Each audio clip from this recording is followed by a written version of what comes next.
আসসালামু আলাইকুম। আশা করি সবাই ভালো আছেন। আমরা অনেক ভালো আছি আলহামদুলিল্লাহ। আজকে আমরা জেদ্দা থেকে মদিনার উদ্দেশ্যে রওনা দিয়ে দিলাম। তো ফাইনালি আজকে অনেক দিন ধরে প্ল্যান করতেছিলাম মদিনা যাব।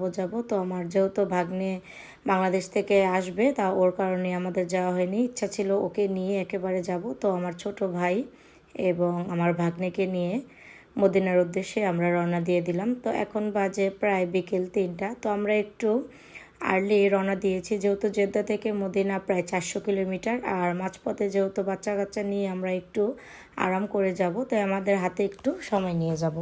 তো এখান থেকে আমরা ফার্স্টে জেদ্দা থেকে মদিনার উদ্দেশ্যে রওনা দিয়ে দিলাম। আর এখানে যে লং ড্রাইভটা আমার কাছে তো খুবই ভালো লাগে। আমি যে কবারই গিয়েছি আমার গাড়িতে আর কি লং ড্রাইভটা ভালো লেগেছে।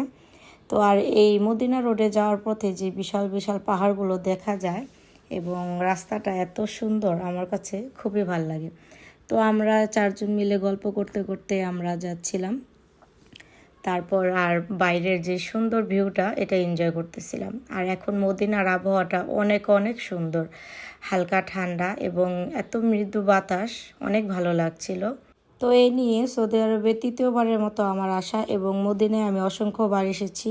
আলহামদুলিল্লাহ, আল্লাহ আমাকে বারবার এখানে আসার তৌফিক দান করেছে।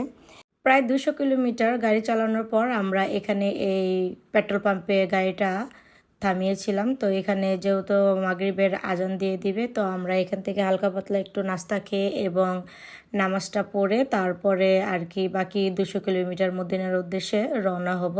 তো এখানে আমরা সবাই রেস্ট নিয়েছিলাম। আর আবহাওয়াটা এত এত সুন্দর ছিল যে কি বলবো, মাশাআল্লাহ, মদিনার বাতাস এত সুন্দর, এখান থেকে তো আমার যেতে ইচ্ছে করছিল না, অনেক সুন্দর। তারপর আমরা আবারও গাড়িতে উঠে গেলাম, মদিনার উদ্দেশ্যে রওনা দিয়ে দিলাম। তো এখন আমাদের প্রায় মদিনা পৌঁছাতে পৌঁছাতে 9টা বেজে গিয়েছে। তারপর আমরা হোটেল চেক ইন করব।